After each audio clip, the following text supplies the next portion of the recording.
Eight. Hello, Global Theater. My name is Jerry Fielka.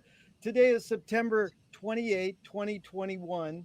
We're on Rob Grant's channel. I'm probably wrong about everything. And it's Laughtears number 9, comedy with David Misch. Thank you so much, David Misch, for being our guest today. My pleasure. Dude, this is an amazing book. I really appreciate what you did. And we're going to start right off with there's this line that goes, people often say, I was just kidding. And I respond to that line often. I go, there's no such thing as kidding. Now, in what we do is we try to explore the deeper, hidden psychic effects of things humans invent jokes, language, pencils, zooms, whatever you want. In fact, Marshall McLuhan said it well. He said there was a message to the deep sea diver. We're sort of like deep sea diving. The message to the deep sea diver was from the ship. It said, surface at once. Ship is sinking.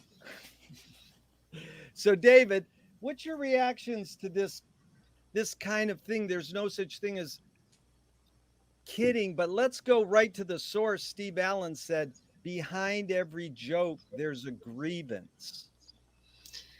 Well, first of all, I think there is such a thing as kidding. My friends and I kid each other all the time. That's when you say something that you don't really mean, but the other person knows you don't mean it.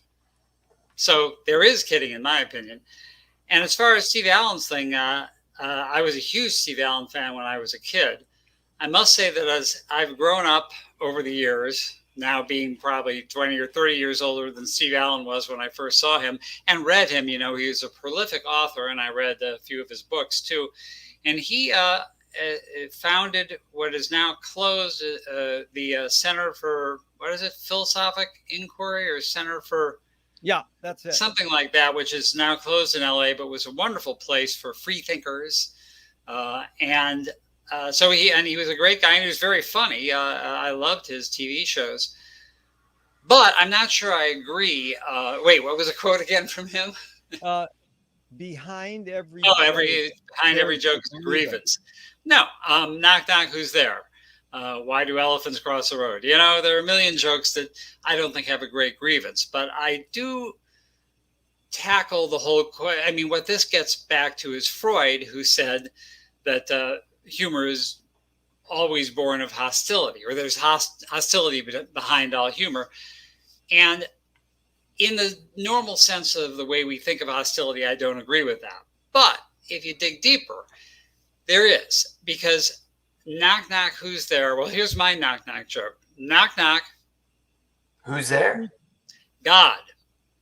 God who? God who? Oh, great. A room full of atheists.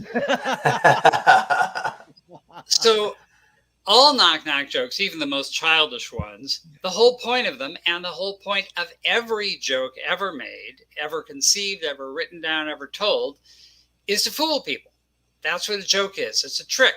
That's why all humor comes from Trickster, the mythological character who appears in every recorded civilization in human history. And since it's a trick, when you trick someone, there's at least a little, you wouldn't say it's hostile, but it is. To trick a person is to make them feel a little foolish.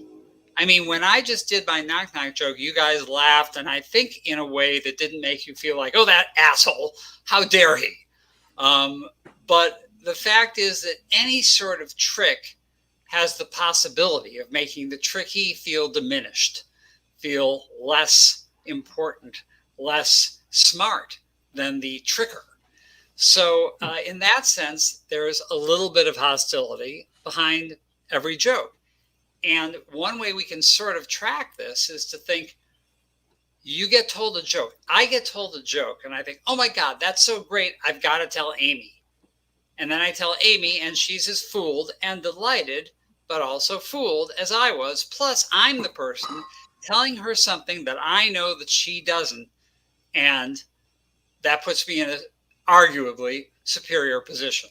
So if you want to look at it strictly as I believe Freud did, there is a little bit of hostility behind every type of joke. But sometimes the hostility is no more than the very first thing you asked, which is kidding. If I have a friend who says that he could never like Hamilton because he couldn't get used to the idea of black people playing famous white Americans. And we immediately said, all of his friends said, oh, because you're racist, knowing he's totally not racist. But the joke was appreciated by everyone, because nowadays calling someone racist is one of the worst things you can do, and it's flung around wildly. And we were mocking the idea of calling anyone and anything racist by calling him racist, even though he's not, because he said something about black people, essentially. So I think kidding can be it can be very lighthearted and even positive. When you kid like that, you're essentially all hugging each other, or at least patting each other in the back, saying, we're such friends, we know we're not going to offend each other by saying things like that. And, someone says I'm cheap, and someone else will say, oh, yeah, so you're anti-Semitic. I said, no, I'm just saying, oh, no, yeah, I see, you're joking. Right. So that sort of thing is all in good fun. But then there's the legions, especially of right-wingers, who use humor, can barely fit in my quotation marks here, humor to, it's such a small screen, humor to troll people, especially liberals. And that's where Roseanne, when she made a remark about, I can't remember the names, but it was Michelle Obama's chief of staff. Yeah. And I think Roseanne compared her to a monkey or something like that. And she said, oh, no, I was just kidding. Well, yes, you were. You were kidding by making a racist joke. No one's arguing you weren't kidding, but we are saying you're racist. Yeah. And there didn't be. That was good. What you did was you did what we're always aspiring to do on these podcasts, is get deeper, the meta level. So you took kidding in my little casual talk on it, and like how you really deciphered the deep sea diving aspect of it. And I'm congenitally meta. I was actually diagnosed upon birth as being congenitally meta. It's also that great aphorism: if the fool persists in his folly, they become wise. So this is, or even what you evoked in your beginning spiel there was very articulate and funny. Was the great Louis Buñuel said, "Thank God I'm an atheist." So let's go to the 5 Alan Watts questions really quick, and we'll get Rob involved in here, because Rob, you got to raise your hand, because we're 2 gabbers and we're going to dominate unless you raise your hand.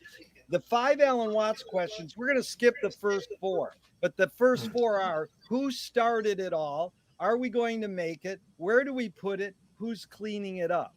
So where do we put it? I am not even going to touch, because I am not sexist. Right. And so it's like it is generally like people go, well, what is it? Well, you put the it into the context you want. The 5th question of the 5 Alan Watts are, is it serious? Rob, we'll start with you. I don't know, man. I don't know. You're doing the reverse order of these things. Yeah. I would just go to my physician and ask him or her, is it serious? This look infected? Yeah. Very good. But, Frank Zappa said, I'm serious about being not serious. David, just probe that a little, comedy and seriousness, in the fact that we're put on Earth.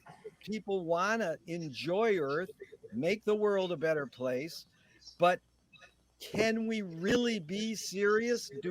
Are we supposed to be serious? What is this thing about serious, especially in its relationship with comedy? Yeah, well, this is a huge, huge topic, and one I love and address often, including in my award-eligible Funny the Book, available anywhere books are sold, which means only on the internet, evidently. But yeah, the question is, to me, very simple. Comedy is ultimately about death. Yeah. The whole point of comedy is to keep us entertained before we croak. And it's to distract us from the fact that we're all gonna croak, which is not a pleasant thought. I'm just adjusting my cameras here. Because comedy exists to distract us from death, there's always going to be seriousness at the bottom of it. Moving a little away from the larger picture, the fact is that all the greatest artists in human history have been unafraid of including humor with their seriousness. I use 3 examples. If we could, I'm more used to Zoom than to this platform, but I could actually show some images, but it's probably too much trouble. So one is a sculpture by Picasso. You can look it up, called Bull. You will also get 1,000 paintings of bulls, but what we're looking for is the sculpture, and it's really great. It looks like a bull, but it's a bicycle seat with the handlebars sticking out to be the horns. So that's funny. Yeah. And Mozart, of course, was constantly mixing comedy and drama in his operas. In dance, George Balanchine choreographed the Hippo Ballet in Fantasia. So most of the great artists are not only unafraid of humor, of comedy, but they embrace it. And I do a whole talk. Oh, and by the way, let me give myself a plug, especially since I get no money from any of these appearances, but I appear on Zoom all around the world. And you can go to my website, davidmisch.com. That's M-I-S-C-H, the first part of Meshuggah. And you can see where I'm appearing next. I'm going to be in the next couple months in London, Mexico, and some other country, Canada. Anyway, so wait, what did I get here? Oh yeah, so one of my talks is about humor and horror, and I'm doing that as part of a longer thing in London next month. And the whole point is, how does humor affect horror? And this tends to be something that filmmakers hire me to talk about. And a lot of them are afraid of putting humor in because it will hurt the horror. And I not only say, but give many examples of video of clips from movies in which humor does nothing but heighten the horror. Because as Freud said, it's a relief. His theory of humor was that it was a relief thing to expel the tension. That's what happens when we laugh. And the fact is, any horror maker knows that when the tension is expelled, you can fucking shock them. That's when you come in with the cat clawing the eyes out. No offense to cats. But one of the examples I give, actually, here's 2. One, actually, the second one isn't horror, but the first one it's Jaws. And for the first time we see the shark is when, oh shoot, what's his name? The actor, I can't think of his actor. He was the star of Jaws, Roy Scheider. Roy Scheider is at the back of the boat throwing chum in the water to try to attract a shark. And suddenly the biggest shark in history leaps up right a few feet from his face, and he staggers backwards, and still he and we are just, our hearts are pounding. And he goes into the cabin, the captain's cabin, and he says to him, "You're going to need a bigger boat." And that's a great big laugh. But "you're going to need a bigger boat" isn't a funny line in itself. It's contextual. And the context is we've just been fucking shitting ourselves after seeing this shark. So it gets a huge laugh. And part of that laugh is just Freud's relief. We're just relieved we're no longer heart pounding. We can go back into a happier place. The other example I give is in a more recent movie. It's not a horror movie, but it's a drama, and it's a tension-filled scene. It's in, oh man. So it's funny, as you get older, you forget things more. Jojo Rabbit. So in Jojo Rabbit, the little boy is home alone, and suddenly this is during World War II, and some SS guys show up at the front door, and they want to search his house to see if he's harboring a Jew, which he is. And as they're searching, and there's tension-filled music, and we're tense, and he's tense, are they going to catch me? Suddenly, the door bursts open, and this Nazi, who is actually a friendly Nazi, as so many of them were, comes in, and there's a whole funny bit where he has 5 people with him, and each of them greet Jojo by going, Heil Hitler, Heil Hitler. And they say Heil Hitler over and over again. And then they get in the room and this new guy comes in and they go, Heil Hitler. He goes, Heil Hitler, Heil Hitler, Heil Hitler, Heil Hitler. So it's just a ludicrous number of Heil Hitlers till the words themselves just become meaningless and hilarious, as indeed the very 2 words alone are kind of meaningless and hilarious in a horrific way.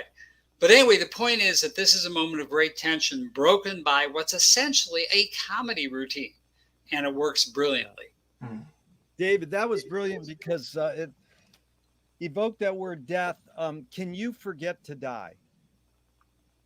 You can't forget to die. I mean, it doesn't matter whether you forget or not, you're gonna. You mean, can you forget about dying? Yeah, let's put it that way. Can you personally can you forget? Yes, I'll tell you when. And this is, again, a part of my big grand theory that is a big culmination of many of my talks. So you're getting it quick, which is that there is a moment everyone forgets about dying and about pretty much everything. And that's in a moment of bliss. What are those moments of bliss? Well, one of them, I say, is religious ecstasy, where religious believers, or people who were not believers until they heard the voice of God, hear the voice of God. And in that moment, they know there is a God, and they transcend this mortal coil. That is one of them. Another one is if you have any ecstatic experience, and the one I use is sex. At the moment you come, you're not thinking about death. In fact, a woman I know, her name is Suzy Williams, but it's spelled S-U-Z-Y. Most people don't know that. She once said, I'm trying to remember the context she said this. I think she just said it to me. It's too bad because it should be on what are those fabric things people put wise sayings on? T-shirts. Okay, call it a T-shirt. Which she said, I think it was from the stage. She's a performer, for those of you who don't know. She said, it's moments like she was feeling really good or something. You said, it's moments like this, I really don't feel like committing suicide. And that is, I think, at the moment of orgasm, at the moment of religious ecstasy, at the moment of any ecstasy, taking ecstasy, we don't think about committing suicide. We don't think about death. We don't think about anything, either positive or negative. We're just transcended. We've reached the music of the spheres. Nice. And that moment is something we all pursue, we all want. And I think, going back to my field, another of those moments is in the moment we laugh. When we're laughing, which is very short, normally laughter takes about 3 seconds. During those 3 seconds, we're not thinking about anything at all. We're just feeling joy. Who was it? Oh, God, I'm forgetting his name. He's a best-selling atheist author, but he also writes about other things. And he wrote... Christopher Hitchens? Oh, no, Harris. Sam Harris. Sam Harris. He said that reaching, I'm forgetting the first part of the quote, but it's reaching another plane, reaching another level of consciousness means the loss of ego. And certainly that's reflected in Buddhism and many other religions, that there is no ego at that moment you reach transcendence. And I think laughter is one of those transcendent moments. Crying is not. When you're crying, you are thinking about things. Yeah. Dude, you really nailed that. And I'm proud to say that the woman you brought up, Suzy Williams, is my wife. Oh my God, I totally forgot. And she'll love that because that's what Alan Watts always loves to quote Camus or Sartre, saying the essence of life is basically whether you commit suicide or not. But you really evoke the great Frank Zappa question. Can you, David, literally come and laugh at the exact same moment? Well, Richard Pryor had said that his father died while having sex with a 16-year-old prostitute, and he said he came and went at the same time. Yeah, came and went, but that's like laugh. can you literally physically laugh and come at the exact same time? Oh no, I don't think so. I think there's only one form of ecstasy you can experience at the same time. David, there's no right I'll or wrong. try it. You know, I'm married. I can give it a shot. He laughed, came, and died at the same time. Yeah, but there's no right or wrong answers to any of these questions. But that one you got right. But this is, Gurdjieff said a great one too. He said laughter is the reconciliation of yes and no. And I like the word silly is sort of implied in the middle of reconciliation. I mean, the bottom line question, David, is what is the function of laughter? Well, before I try that, I also want to mention one other great moment of comedy and sadness, comedy and tragedy. And that's Waiting for Godot. Yeah. About 2 minutes from the end of the play, one of them, they both agree they're going to commit suicide. And they're going to hang themselves from the branch of that famous tree. And one of them says to the other, take off your belt, we'll use that. And he says, I don't think it's strong enough. So they test it, and sure enough, it breaks. It's not strong enough. And at that exact moment, his pants fall down because he's not wearing a belt. And the idea of your pants falling down as you're discussing suicide is, I think, one of art's greatest examples of comedy and tragedy simultaneously, or near simultaneously. Yeah. Okay, so your question was again? Well, you answered it. Can you literally come and? No, you had another one after that. What is? Who is? Where is? Oh, what is the function? See, you're better than me. What is the function of laughter? Oh, well, Freud said it was relief. Releases of tension, but there are many other. Freud's not the only one. And the three famous theories of comedy are relief, superiority, and incongruity. So superiority is Thomas Hobbes, one of the great philosophers. Well, they're all the great philosophers who came up with these theories. And superiority says that the reason you laugh is because it's something has happened or you've done something to make yourself feel superior to someone else. The basic thing is if you're out walking down the street and someone falls on a banana peel, you laugh. Why is that funny?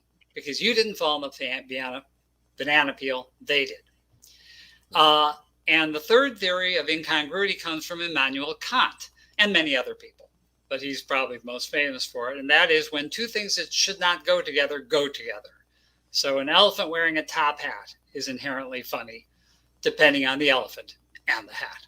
But any two things that aren't supposed to go together. But all of these theories don't work at other times. That's the problem with these theories, is that Freud's relief of tension, actually that may work all the time. I think laughter almost always relieves tension, but sometimes you laugh in a tense situation to make yourself feel better and it doesn't necessarily work.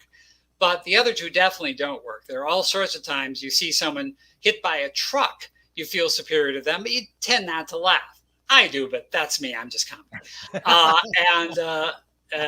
So that's superiority, which I don't think works all the time. And incongruity definitely doesn't work because you can put a top hat on other things and it's not particularly funny. On a tree, for instance, it's not really a knee slapper.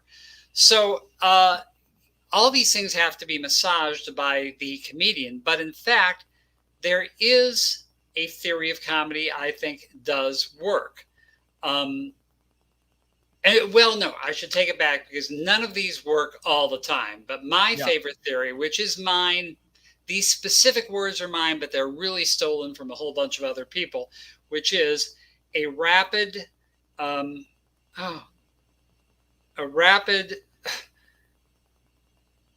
I'm forgetting my own theory, but my own words, but it's something like a rapid incongruity. It's when two things are shoved together quickly and your brain can't process them. And the fact that these two things are together when they shouldn't be is inherently funny. 1 second, let me look up my theory. David, I have, while you're looking it up, I have a perfect follow-up. So you go Please. to this. Oh, wait, don't do the follow-up before I've got the answer. It is. That's called effects precede causes. That's what we specialize in. Thank God for laptops in the middle of Zooms. Yeah. Yeah, I had this woman I interviewed the other day, and I says, "Is it literally possible to multitask?" And she goes, "No, but I'm checking my email while you're interviewing me." And I was like, Well, I wasn't doing that until me. "Yeah." Until right now, it's not working. Well, anyways, you Okay, go ahead. Okay, you basically nailed it because you've studied Henri Bergson's laughter book. You know, La Rire. Yeah. And so that's the French way to say it. And he quotes Kant in the middle of his book. And he says, laughter is the result of an expectation which of a sudden ends in nothing. In what Yes. Your thing was embrace. I think what your rapid incongruities theory is, Zappa's main lesson to me was embrace contradiction. So in the middle of one of his songs, he goes, "Nothing is what I want." A true Zen saying. And I mean, that is an amazing thing for an Italian macho Roman Catholic to be quoting Zen, "Nothing is what I want." You know? Yeah. And he was a pro at it because he said things like, "You got to love the cops as they beat the shit out of you on the street." You know, and he said, "I'm not black, but there's a whole lot of times to say I'm not proud I'm white." So, you know, I think what you're saying is you can embrace contradiction. You know, it's literally possible to do that. And that's somewhat maybe what laughter is enabling us to do. Like Gurdjieff saying it's the reconciliation of yes and no. Like you're sort of juggling between the two. Yeah, I buy that. Yeah. I mean, embracing laugh. I wouldn't say we necessarily embrace. Well, we sort of embrace it when we laugh because we are laughing at things that don't go together. That there's some incongruity between them. So here was my 5-word definition that I forgot: a sudden, surprising shift in perspective. Right. And so. But again, if I go like this, it's not funny. I'm looking here and then I'm looking here. Suddenly, that's not hilarious. But almost, I would say all comedy does include a sudden surprising shift in perspective. But a sudden, surprising shift in perspective is not necessarily funny. Is something funny, something humorous? Is it found more in nature or is it more created? I think it's more created. I mean, that's why I could make a living for a number of years. And the other thing is, you know, people are always saying, you know, I'm hilarious at parties. People love me. I should be a comedian. And the answer to that is, yeah, if you can throw a party on stage and have no one there but your friends. The problem is creating it professionally, meaning being funny when you don't feel funny, being funny in a context of something that's really lame and you have to make better. There are all sorts of things that professional comedians have learned how to do. Often they rely on tricks. They rely on cliches. You can't escape that if you're a professional comedy worker. But they have figured out the basic tricks and they know how to employ them. But I think most of us feel better when we're not working in hack world and doing it just because we have to. It's better to be enterprising and original in your thoughts. Yeah. Well, this reminds me of Tiffany Haddish's great line. She was recently interviewed in the New York Times. And she said, and you brought this up, banana peel is the universal symbol of comedy. Someone is going to get hurt. It's the intention behind it that matters. So here's a key question I've asked for years. Screenwriting teacher told me great art, great film, great book is when you can clearly see the intention of the maker. Kubrick says the opposite. Great film or great art or great comedy is when you can clearly not see the intention of the maker. Please, David, discuss the role of intention in the creative process as a comedian and a comedian historian. Well, those are interesting insights, and I think they're both true, which is impossible. And here's why I think they're both at least partly true. When I was young, I started watching Hitchcock, and I loved him. And to me, the apotheosis of Hitchcock is Rear Window. A lot of people would say different movies, but that's me. And what I realized, what happened was Rear Window had not been screened for like 20 years. There were rights issues, and finally the rights issues were cleared, and it was shown in a revival theater, and I went to see it. And I was so blown away, and I was thinking, as I was watching it, why do I love this so much? And the reason is the same. It's literally the opposite reason of why people love video games. In video games, you have some control. You can make characters do things, and people evidently love that. I don't. When I sit in a darkened room, I want to be manipulated. And I knew Hitchcock would always be one step ahead of me. And I love that. So his intentionality was clear in the sense that I knew he was pulling the strings. But it wasn't clear in the sense that I didn't know what was going to happen next. He knew, but I didn't. And that was, to me, that was wonderful. That was just the perfect position to be in. Sit back, relax, and let him take control. And what I hate is when I see movies with holes in them. The minute I see there's a problem with the plot or the dialogue is awkward or something, it takes me out of it. And it happens a lot. And I start getting all judgy. And I don't want to be judgy. I just want to sit back and enjoy it. Now, you can do that sometimes in addition to great art. You can do it with junk because your expectations are so low. And I love junk movies. So if I'm watching a terrible movie that sort of knows it's not supposed to be good and isn't trying to be anything more than it is, then that's fine. But there are also terrible movies that have at least a degree of pretense. And then I can't enjoy it at all. So are you talking about the suspension of disbelief? Yeah. Yeah. Right. Yeah, and my disbelief gets desuspended when I hear an awkward line of dialogue or see a bad cut or anything that takes me out of the movie. Mm-hmm. Otherwise, I'm happy to just go with it. And people have different moments. A friend of mine and I, who's also a screenwriter, went to see the last Fast and Furious movie, and there was a machine in the movie that had, because that's a great type of terror. I mean, that's a type of terrible great movie, or great terrible movie. And in it, the bad guys are chasing the good guys, and there's a good guy on the ground who has a giant magnet, and the magnet is on the side of the road. And when the bad guys come by, because the magnet takes the car and yanks it away and pulls it out, and they're incapacitated. The problem was, the cars pass the magnet and then they get knocked over. Right. And my friend said, what the fuck? A magnet doesn't have delayed responses. The minute you're in range of the magnet, they would get pulled over. They just did that because they needed an open space for the car to do its flips. And I said, yeah, you're right, but I didn't give a shit. And he gave a shit. It just, everyone, and this is also the thing about a sense of humor.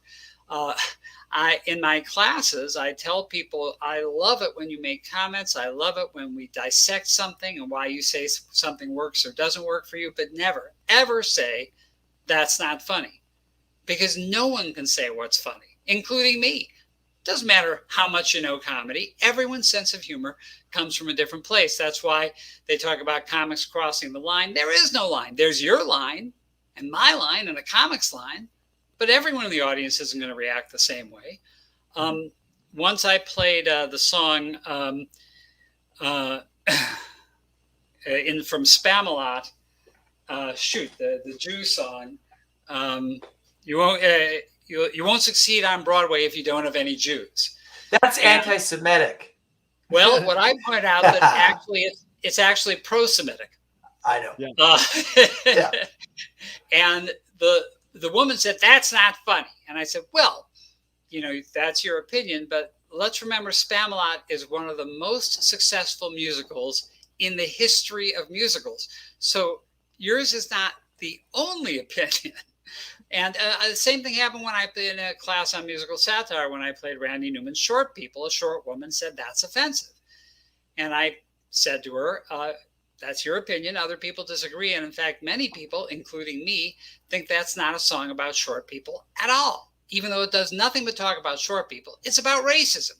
It's about how stupid racism is, because hating someone for the color of their skin is no stupider or smarter than hating someone because of their size. It's like, what the fuck? Who gives a shit?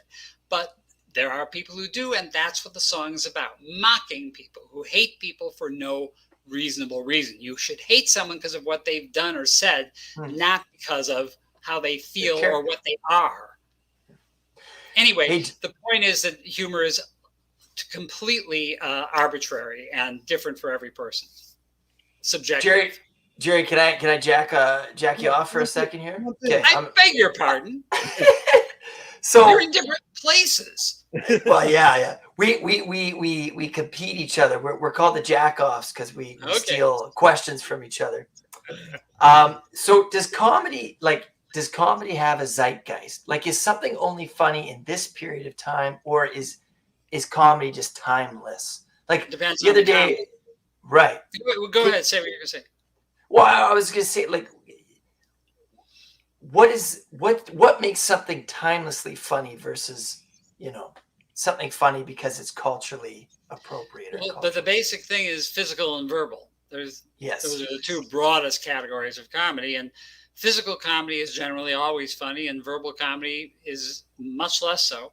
And I have a wonderful video of a group of African children in a rural village watching a giant 10-inch television set showing a black and white movie about a British guy in a bowler hat in black and white made 100 years ago. It's Chaplin, and it's silent in not modern times, in the gold rush. And the kids are laughing uproariously because it doesn't matter who he is. It doesn't matter he's white. It doesn't matter he's in black and white. It doesn't matter there's no sound. He's falling down funny. And physical humor is going to appeal to pretty much anyone, anywhere, anytime. Verbal humor, even in America, 10 years, 20 years go by, and slang is no longer relevant, and the way we express ourselves has changed. Look what's happened in just 5 years with cancel culture making everyone watch what they say very carefully. So, by the way, those of you who know Beau Burnham, and those of you who don't should. He's a comedian in his early 30s. He's been doing comedy for almost 20 years now. He started as a 14-year-old in his bedroom uploading things to YouTube, and he became a huge star. And now he's become a bigger star and a grown-up star. And his last special for Netflix, called Inside, because it was made entirely in one room during the pandemic, won 3 Emmys, was nominated for 6. And it was a one-man show. He does like 8 songs in it, and all the songs are written and performed, produced entirely by him in this one room. And the whole special was shot that way, including camera shots that move. He bought expensive cameras, and just an incredible achievement. Anyway, one of the songs is called Problematic, and it actually addresses his own issue, the fact that he said, as he says, shitty things when he was young and trying to get attention on the internet. So he said sexist, racist things, and he got the attention, and now he feels terrible about the things he said and did before. And how you deal with that is how you deal with being problematic is itself problematic. Yeah, that was beautiful, David, because I totally agree. And Beau is such a Brian Woodbury clone. Once you hear his songs and stuff, or Brian wishes he had the success of you listen to the stylistic. And it's funny because I wanted to probe this for a second, because one of our friends is Heather Woodbury, and once she said, "Oh, so-and-so is teaching performance art." And Heather goes, "You can't teach performance art. That's like teaching punk rock." And I was like, "No, you can teach punk rock." But I understood what Heather was saying, and it's sort of this leads to you teaching comedy, but but I don't try to make anyone funny.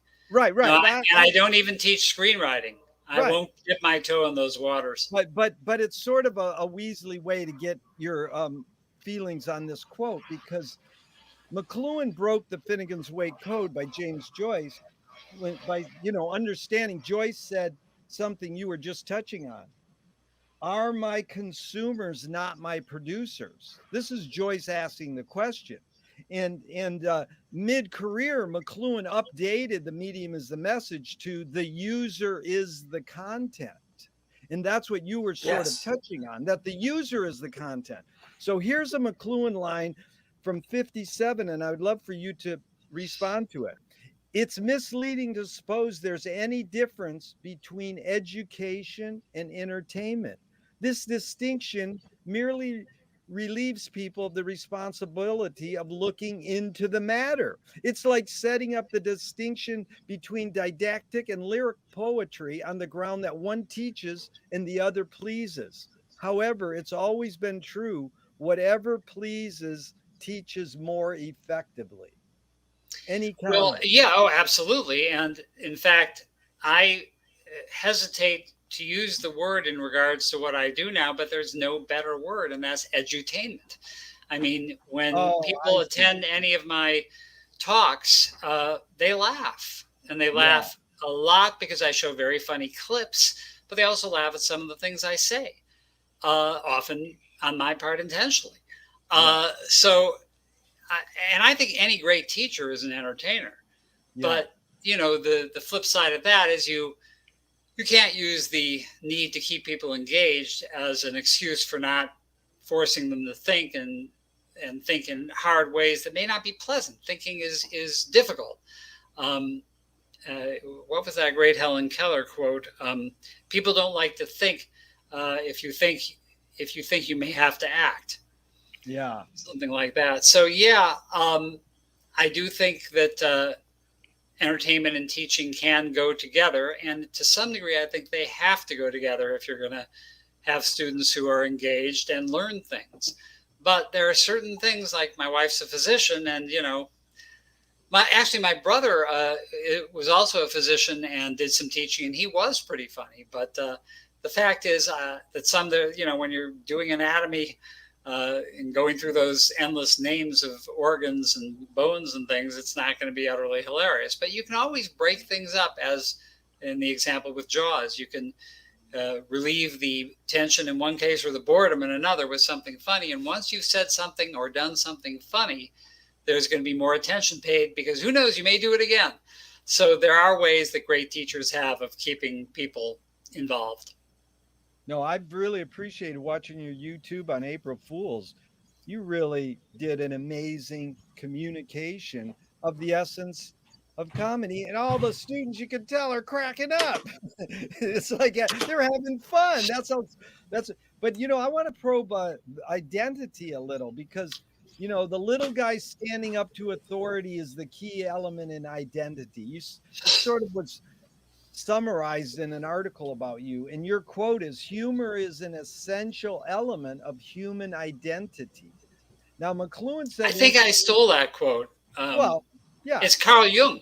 Jung said that. Very good. Yeah. We have no, maybe it was Kierkegaard. I always get those two mixed up. I think it was Kierkegaard.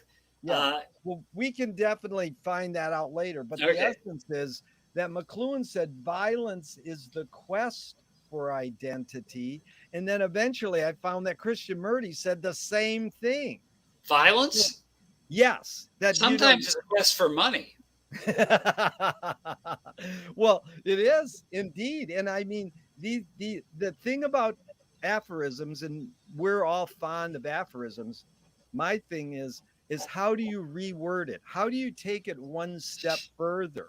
How do you, you know, you're standing on the shoulders of giants, but how can you look farther than they do? And you know, the classic is Bob Dobbs saying, Warhol said in the future everyone will be famous for 15 minutes. Mine is, in the future everyone will have privacy for 15 minutes. You know, so I mean, just talk about identity in comedy. I mean, this is, you know, what can you suss out of that?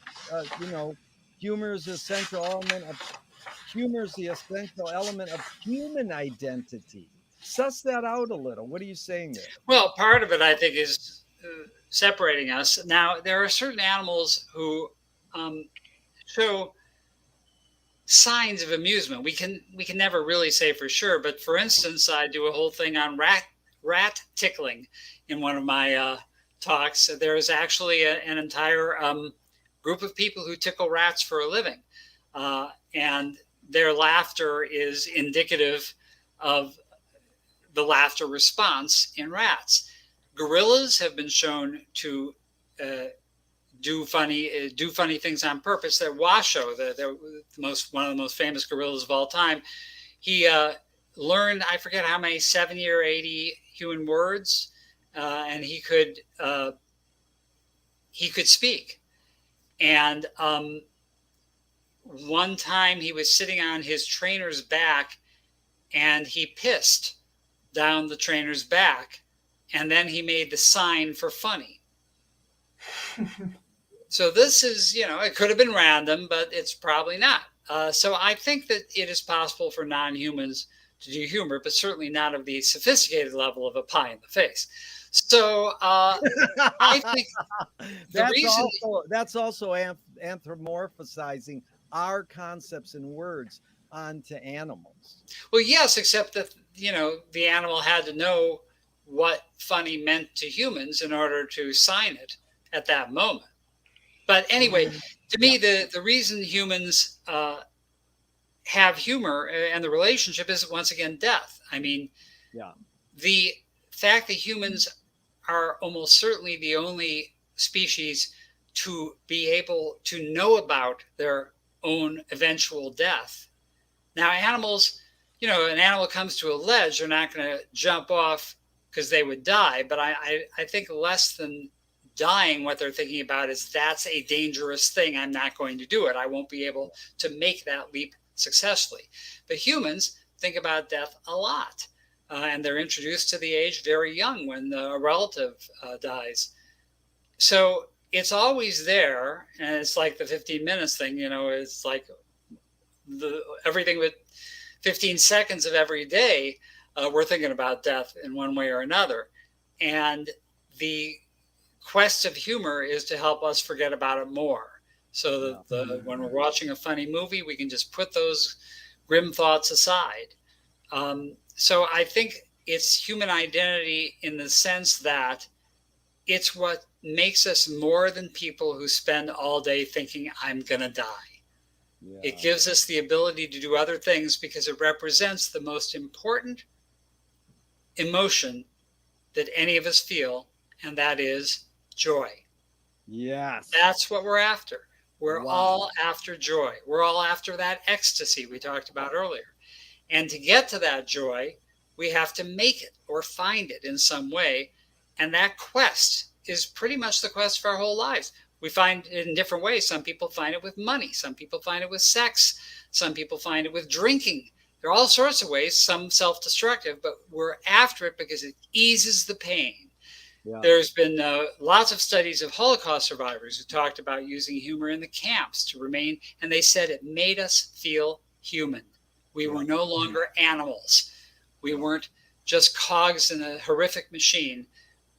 There's a terrific documentary called The Last Laugh, and it's about humor in the Holocaust. And this woman tells a story. I think she's the mother of the filmmaker. And she said, I was in the camp and Mengele was there and we were all examined. And he brought me in and I stripped and he checked out every inch of me very carefully. It took quite a while. And when he was done, he said, okay. And I knew why I was in there. And for those of you who don't know, any younger viewers, it was because he was checking out which ones he wanted to use for horrible, vicious experiments. And he said, I don't think I'm going to use you, but I did notice a problem with your knee, and you should really have that checked out.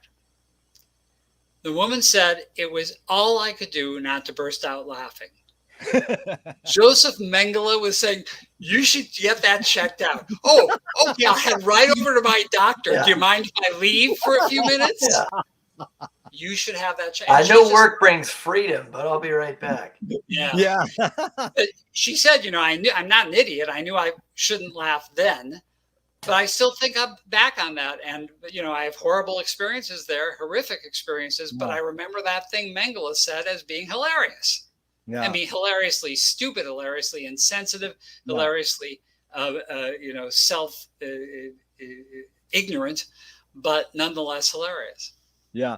It's like switching the word. Oh, that's anti-Semitic. And I goes, no, it's anti-semantic. So David, you're key to this. This was a major epiphany to me, you bringing up joy to us. Hallelujah. You're a great human being. And I really appreciate what you're doing with funny, in comedy, because it's not only enlightening people with your book and your survey Talks. or your talks, Shows. everything you do, your plays, your everything is this emphasizing surprise. So that really resonated with me a lot, because studying James Joyce, he said you can find epiphanies in everydayness. It doesn't have to be this big, important thing. Big important things can cause an epiphany, but you can stub your toe and have an epiphany. And I think what McLuhan said was good. He said Joyce uses the pun as a way of seeing the paradoxical exuberance of being through language. So he knows that, Joyce was a master pun person. He said, where the so is Shakespeare. Yeah, there's a lot of them. And Joyce said, where the hand of man never set foot. So, I'm curious if you can discuss this difference in a pun between funny and witty. It's something you bring up in your travel through the business. But the difference between funny and witty is just laughter, because wit doesn't usually, but sometimes can provoke laughter, and funny almost always produces laughter. But puns, most people groan. I tend to laugh when I think it's a really great pun. And I don't think groaning is necessarily a bad response. I don't mind people groaning if it's a pleasurable groan. Now, again, I'm getting back to sex. Speaking of pleasurable groans, but I remember the first time I think I heard Hamlet, and when Polonius, I think it's Polonius, is stabbed. No, he's just dead. It's one of the other people, one of the many people who die in Hamlet, and someone says, "How you doing?" And he says, "Look for me tomorrow, and you shall find me a grave man." Now, that's not a laugh, but it's a pun, and it is wryly amusing.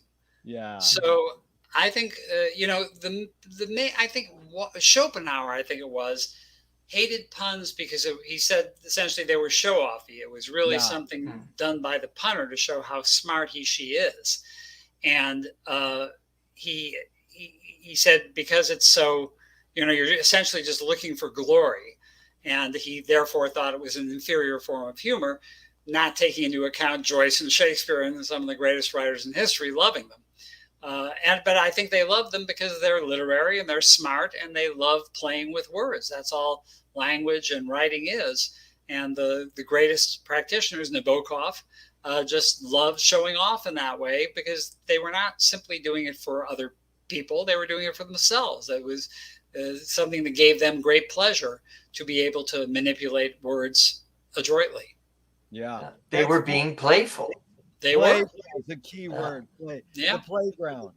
But Voltaire said a witty saying proves nothing. But, I studied the etymology, which we do a lot, and wit comes from mental capacity, understanding, intellect. Funny comes from humorous, causing perplexity, jest, joke, diversion, amusement, mirthful.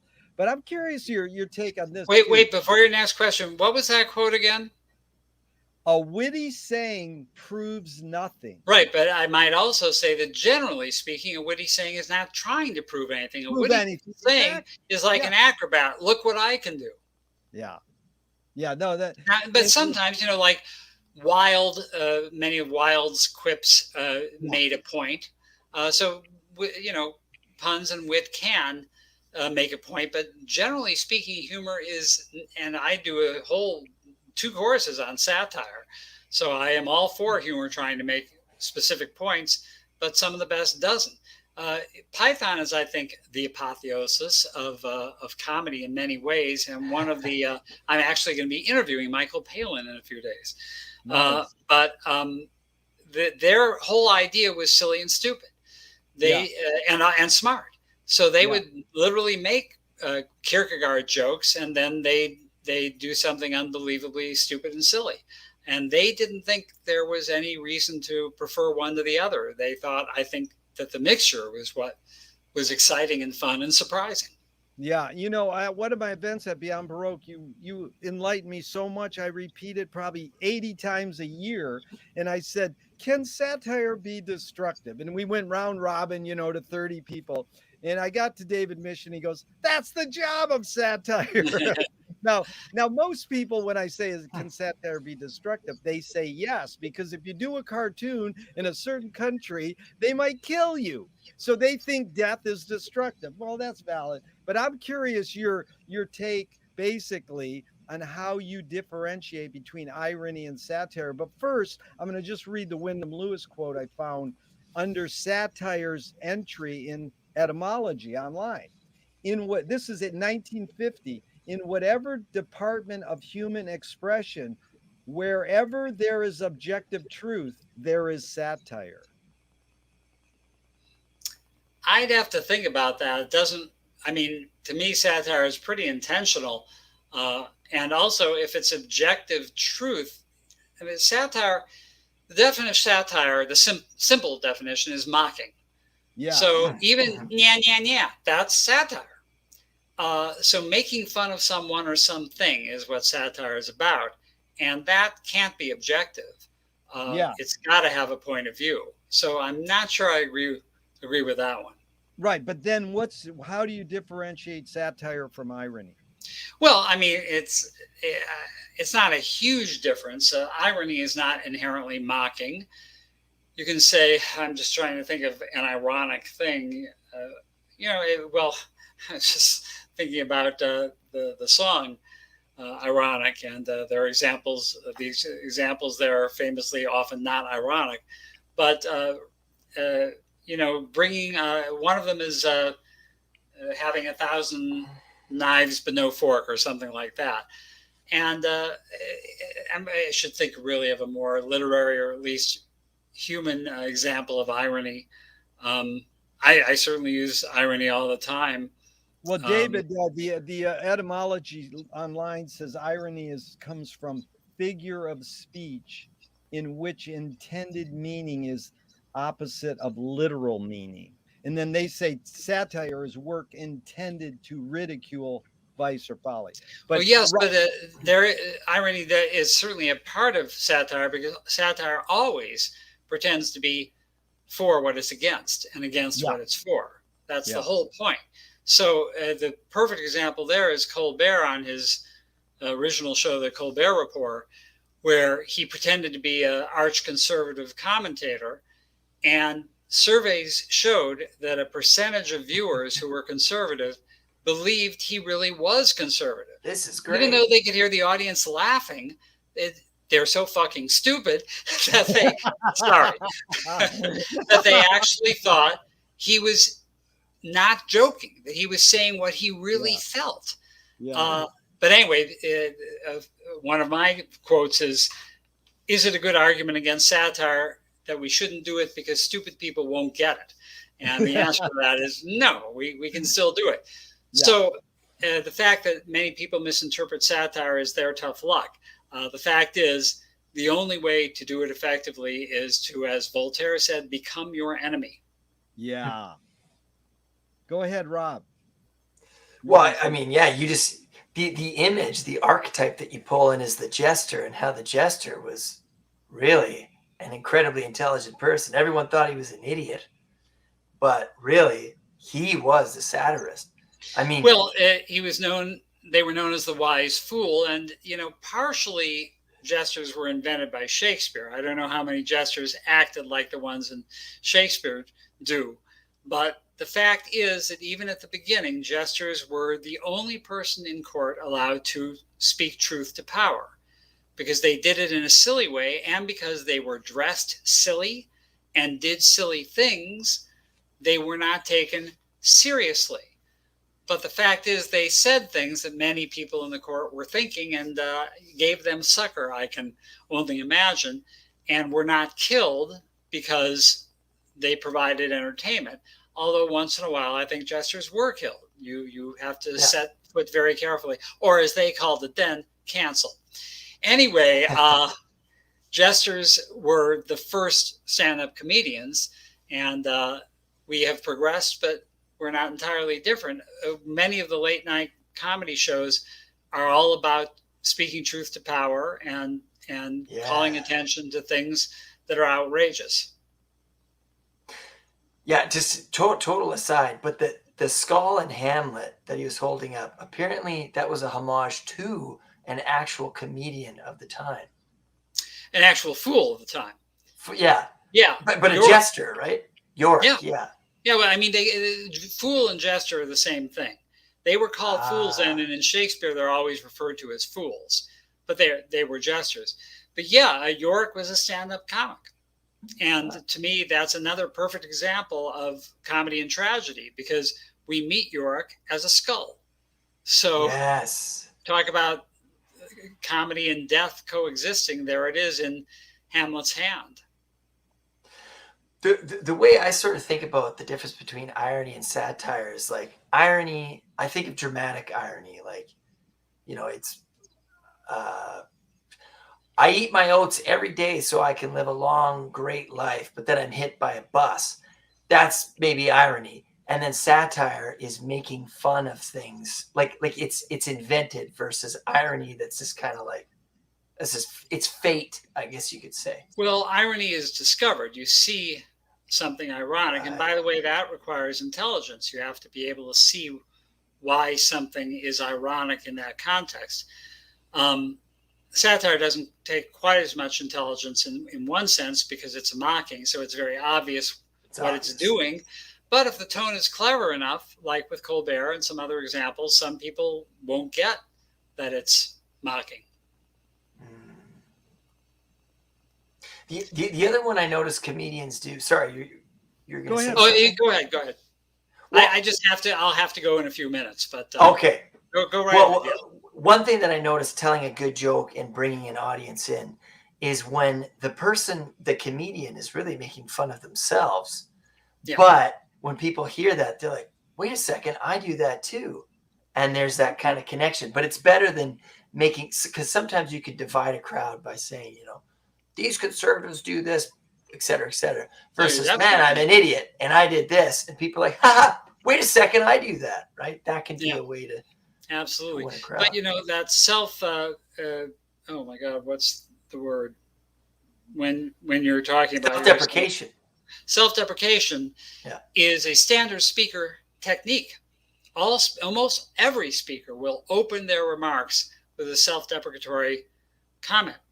And all presidents do that when they're making, it's a standard thing. And any hired speaker tends to do that because it puts the audience at ease. It says this guy's not too pompous, doesn't take himself too seriously. And then actual comedians tend to do that almost their whole sets. They're constantly talking about how they fucked up in life and love and any sort of situation. And that puts you on their side because you think, well, I fucked up too. So he's just like me. Yeah. That's like David, going back to Susie Williams, whenever she messes up on one of her song lyrics, she literally takes her hand and slaps her face. Susie, don't make attention to it. No one knows the lyrics that close anyways, but that enables them to relate to her.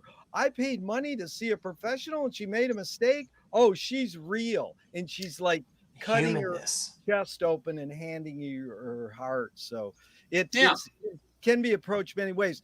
Now, David, we just want to have you back because, we love your book. This is an amazing book. We love everything you've done.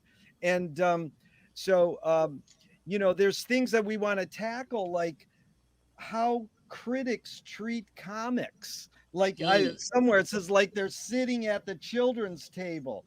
And then, Well, that was a quote from Woody Allen originally, yeah, and he says when you do comedy, you're sitting at the children's table, and it's true. We were just bellyaching some comedy writer friends of mine and I about how the Oscars once again ignored comedy, and the great comic performances, Peter Sellers in Doctor Strangelove, and yeah, Steve Martin, like say All of Me, and many others have always been ignored. They not always. Kevin Kline won a Best Supporting Actor for A Fish Called Wanda, well deserved, based almost entirely on his rendition of The Pirate King and the Pirates of Penzance on Broadway. But nonetheless, it was a brilliant characterization. But generally, Best Picture, almost never a comedy. And even in the Emmys and the Tonys, unless there's a specifically carved out category. And the reason is, I think, it seems childish. Also, many of the things associated with comedy are childish. Falling down, pulling big, broad faces. But, most comedy people would say child is not a bad word. Being childlike, having a child's sense of wonder and joy is something we should all aspire to. Yeah. And the best comedy has that in it, but it can very often transcend it. No one would say Dr. Strangelove was childish. And yet, in the original cut, it had a pie fight at the end. The whole point was a food fight in the war room. And the great line from, I think it was George C. Scott's character who said, there's no fighting in the war room. Yeah.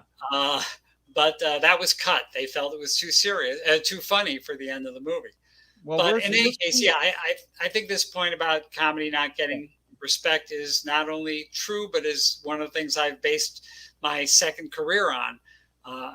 I'm so pissed about that I do all these talks and shows to show that comedy is making very important points, but it's making it in a way that brings you joy. And that can't be a bad thing, can it? Yeah, no, you're doing great. And we're doing a remake of the pie scene from Dr. Strangelove. We're working closely with Niall Southern. You have to hook up with this guy. Terry's son is an amazing human being.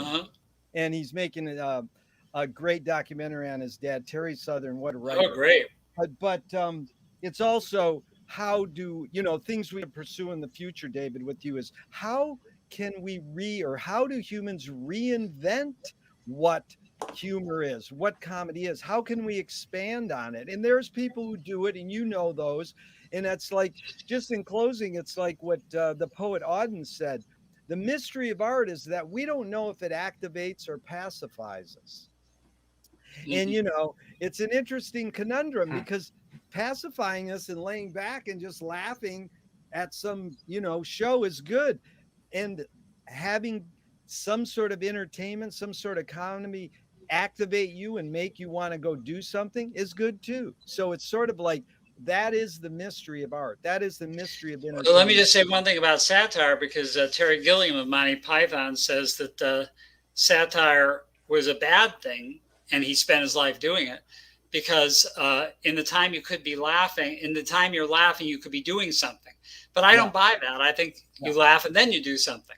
Oh, exactly. And very often people are inspired to laugh by outrages they see on The Daily Show or something like that. So I think, as you say, laughter can make us sit back and feel good, but that doesn't mean it doesn't make us think. Yeah. And it makes us joyous. Thank you. This has been a joyous time, David Misch. Thank you. Bravo. Hold the book up one more time. Plug it. Yeah. Plug the book. But also plug my website, because if you want to see me, that's where to go. On the front page, they have the places where you can Zoom to see me. It usually costs money, but not always. DavidMisch.com. Yeah, and awesome. Look at that portrait. That is good art. That's a good picture of the author. Good art. And your bio is so funny, David. I really recommend people reading your bio. Well, you can see that on the website. Yeah. David, awesome. All righty. Thank you. Thanks, David. Thank you. Bye-bye.